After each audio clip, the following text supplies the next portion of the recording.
अस्सलाम वालेकुम नाज़रीन, मेरा नाम अली हैदर है और आपका शुक्रगुजार हूँ कि आपने मेरी वीडियो देखने के लिए वक्त निकाला। और मुझे इस बात की खुशी है कि जो चीज़ें मैं आप तक पहुँचा रहा हूँ, जिन सोर्सेज से मैं आप तक पहुँचा रहा हूँ, वो बिल्कुल सही साबित हो रही हैं, वो सच साबित हो रही हैं। हवा में तीर नहीं फेंके जा रहे हैं।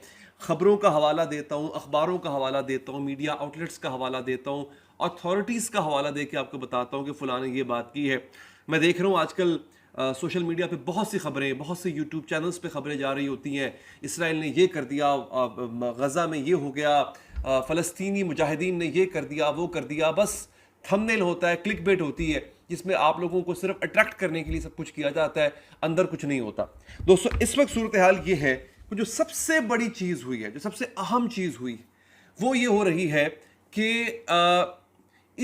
इस जंग में रूस ने अब अपना अहम किरदार निभाने की ठान ली। उसने कहा ऐसी की तैसी सब की। रूस की न्यूक्लियर सबमरीन यानी एटमी हथियार से लैस सबमरीन आबदोज इस वक्त अमेरिका के बिल्कुल साहिल पे पहुंच चुकी हुई है। ये मैं आपको बहुत बड़ी खबर दे रहा हूं नाज़रीन। आपको मैंने 2-3 दिन पहले एक वीलॉग में कहा था कि सदर पुतिन का एक बयान सामने आया है।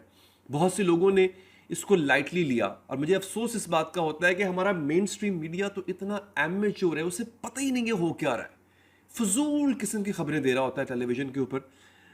पुतिन ने कहा था और चाइना के डिफेंस मिनिस्टर ने कहा था और पुतिन का ये पैगाम था कि हम मिलकर दुनिया से जुल्म और नाइंसाफी का खात्मा करेंगे।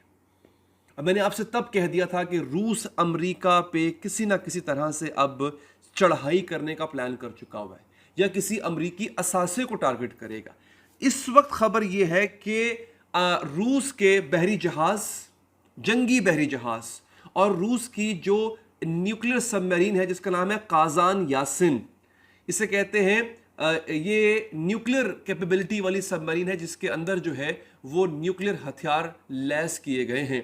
ये इस वक्त क्यूबा के करीब पहुंच चुकी हुई है। क्यूबा जो है वो एक रियासत है, एक मुल्क है जो कि अमेरिका से सिर्फ 150 किलोमीटर दूर है। ये बहुत बड़ी खबर है। इसकी तफसीलात मैं आपको बताऊंगा कि यहां पर करने क्या गई है। ये जंगी बहरी जहाज रूस ने, सदर पुतिन ने अमेरिका के साहिल पर क्यों भेजे हैं, इसकी तफसीलात मैं आपको बताऊंगा। दूसरा, ये मैंने आपसे कहा था कि किसी भी वक्त इसराइल लबनान पर हमला कर सकता है, फुल फ्लैज जंग छिड़ सकती है। मैंने आपसे कहा था 24 घंटों के अंदर ये होगा। ये क्यों नहीं हुआ? दोस्तों, अमेरिका बीच में पड़ गया है और अमेरिका ने कहा है कि अगर लबनान पर हमला हुआ तो शाम और इराक से 1 लाख जंगजू, नाज़रीन इसराइल की फौज 50,000 भी नहीं है इस वक्त, वो कह रहे हैं 1 लाख जंगजू तैयार बैठे हैं, वो लबनान में घुस जाएंगे क्योंकि लबनान के बॉर्डर में और शाम के और इराक के बॉर्डर में कोई कदगन नहीं है। वो घुसेंगे और वो इसराइल को इतना मारेंगे कि इसराइल सोच भी नहीं सकता। ये अमेरिका ने खबरदार किया है। ये बहुत बड़ी खबर है।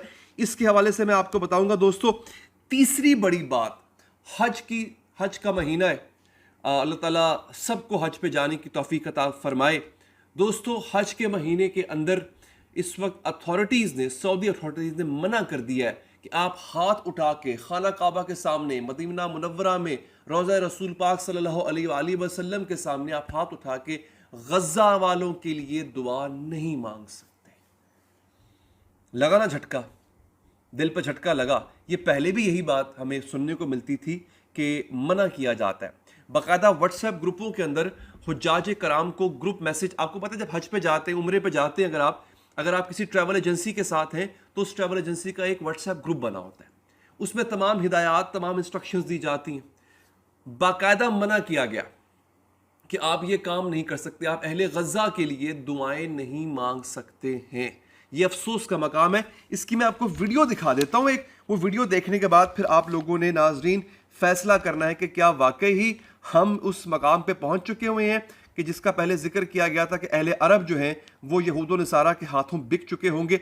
ये मैं आपको अरबी के जुमले सुना देता हूँ, फिर मैं आगे बढ़ूंगा और फिर आपको एक और हैरानकुन खबर दूंगा कि भारत, इसराइल और गजा के दरमियान जो जंग हो रही है उसमें भारत भी कूद पड़ा हुआ है। ये जो भारतीय हमारे नाजरीन हमें देख रहे होते हैं, उनके लिए खबर है कि आपका मुल्क भी इस वक्त जो है वो इस जंग का हिस्सा बन गया है। कैसे, उसके शवाहिद मिले हैं, अल जजीरा ने इसको रिपोर्ट किया है, मैं आपको सुनाऊंगा। पहले ज़रा ये सुन लीजिए माशाअल्लाह अहले अरब क्या कह रहे हैं।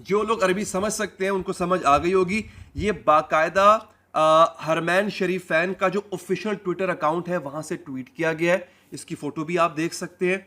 और समी हामदी एक बहुत मशहूर पॉडकास्टर है, सऊदी अरब के सहाफ़ी हैं, उन्होंने इसको रीट्वीट किया है। मिनिस्टर ऑफ हज हैं जो ये बयान दे रहे हैं, और उनका बयान ये है कि हज जो है वो इबादत की जगह है, वहां पे सियासी नारेबाजी नहीं होनी चाहिए। यानी गज़ा के मुसलमानों के पर ढाए जाने वाले जुल्म को, अहले गज़ा की नस्ल कुशी को अहले अरब और अहले सऊदी अरब और सऊदी अरब की जो मिनिस्ट्रीज़ हैं वो सियासी स्लोगन समझती हैं, वो सियासी नारा समझती हैं। आप लोगों को दुख नहीं हुआ ये सुन के? आप लोगों का सीना फट नहीं गया? कल जिस स्कूल पे, एक स्कूल है जो कि अक़वाम मुत्तहिदा यानी यूएन के मातहत चलाया जाता था, उस स्कूल पे हमला किया है इसराइल ने, और हमले में 40 बच्चे मारे गए। पियर्स मॉर्गन, इसकी तस्वीर आपके सामने आ गई है, पियर्स मॉर्गन नामी सहाफ़ी जो कि अहले गज़ा के ख़िलाफ़ बोलता था और अहले इसराइल के हक़ में बोलता था, वो तक बोल उठा है। उसने ट्वीट किया है कि ये मैं इसको डिफेंड नहीं कर सकता। ट्वीट देख लें उसका। उसने कहा मैं इसको डिफेंड नहीं कर सकता, और उसने पूछा है नेतन्याहू को टैग करके पूछा कि what the hell is this Netanyahu. यानी गैर और गैर भी, वो जो इसराइल के हमदर्द थे वो बोल पड़े। और आप देख लीजिए मिनिस्टर ऑफ हज की बयान देख लें, आप अंदाज़ा कीजिए कि क्या गया है अरबों को। नाज़रीन, ये मैंने आपको खबर दे दी है दोस्तों। अब मैं आता हूं जनाबे वाला अगली खबर के ऊपर और आपको बताता हूं कि इंडिया किस तरह से इस जंग का हिस्सा बन चुका है बाकायदा तौर पे। ये एक आपके सामने वीडियो आ चुकी हुई है, तुर्किया उर्दू ने इस वीडियो को शेयर किया। नाज़रीन, भारतीय मिसाइल गज़ा के बच्चों पर गिराए जा रहे हैं। गज़ा में अक़वाम मुत्तहिदा के एक स्कूल पर गिरने वाले मिसाइल पर मेड इन इंडिया दर्ज है। ये देख लीजिए, ये मिसाइल के ऊपर लिखा हुआ है मेड इन इंडिया। आपके सामने आ चुकी है स्क्रीन के ऊपर ये वीडियो, ये देखिए आप, और अंदाजा कीजिए कि किस हद तक नरेंद्र मोदी जो है, अब नरेंद्र मोदी को अगर अहले इंडिया ने, भारतवासियों ने अगर शिकस्त दी है, उसको वो मेजॉरिटी नहीं मिली, तो उसका ये सबब है कि ये आदमी इंडिया के अंदर भी मुसलमानों की नस्ल कुशी में मुलव्विस रहा। बुचर ऑफ गुजरात का लक़ब इसको ऐसे ही नहीं मिला था, और इस इंसान ने अब मुसलमानों का कत्लेआम का मौका उसको इसराइल और फ़लस्तीन में मिल रहा था, इसने वहां भी नहीं छोड़ा।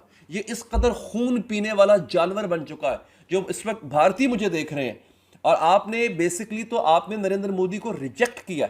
आप मेरी बात से एग्री करेंगे कि यह आदमी खून का प्यासा है, इसको जहां जहां मुसलमान नजर आएगा ये शख्स खून बहाएगा। आप देखिए कि इसराइल को इससे पहले हमने कहा था कि स्पेन के अंदर जो एक बहुत बड़ी शिपमेंट सीज कर ली गई थी, कंट्रोल हासिल कर लिया गया था उसका, वो उन हथियारों का कंट्रोल था जो भारत से इसराइल जा रहे थे बरास्ता यूरोप। स्पेन में उसको रोक लिया गया। बाद में भारत ने तरदीद की कि ऐसी कोई शिप नहीं है। अब हथियार मिलने के बाद क्या भारत किसको मुंह दिखाएगा? क्या भारत तरदीद कर सकता है इसकी? बिल्कुल भी नहीं कर सकता। नाज़रीन, आखिर में मैं आपको बता दूं एक बड़ा अजीबो गरीब बयान अमेरिका का, सुनिए जरा। अमेरिका कहता है कि इसराइल को हक है कि वो फलस्तीनी बच्चों को और आम शहरियों को मारे।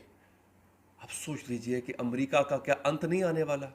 वही कहावत है कि अत खुदादा वैर। अगर इस जुल्म को जस्टिफाई कर रहा है, और अमेरिका पहले कहते थे कि इसराइल को हक है कि वो अपना दिफा करे, self defence is Israel's right, अब कहते हैं इसराइल को यह भी हक है कि वो आपको मारे। मैं कहता हूं अगर आज आप अहले गज़ा के लिए ना बोले, आपने सर ना उठाया, तो कल को आपकी बारी भी होगी। नाज़रीन, ये सुन लीजिए क्या कहते हैं माइक मिलर, अमरीकी वज़ारत ख़ारजा के तर्जुमान। Israel has a right to try and target those civilians, but they also have the obligation to minimize civilian harm. Israel has the right to try and target those civilians.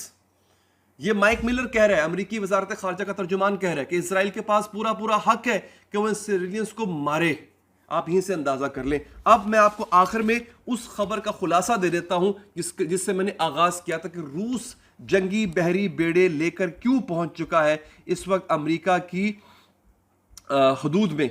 Putin ने कहा है कि Russia जो है वो एक अब तक की सबसे बड़ी मिलिट्री नेवल एक्सरसाइज यानी जंगी मशकें करने जा रहा है कैरेबियन के इलाके में। कैरेबियन वो इलाका है जहां पे क्यूबा का बॉर्डर है और अमेरिका की उस पे साहिल लगती है, साहिली पट्टी अमेरिका की लगती है।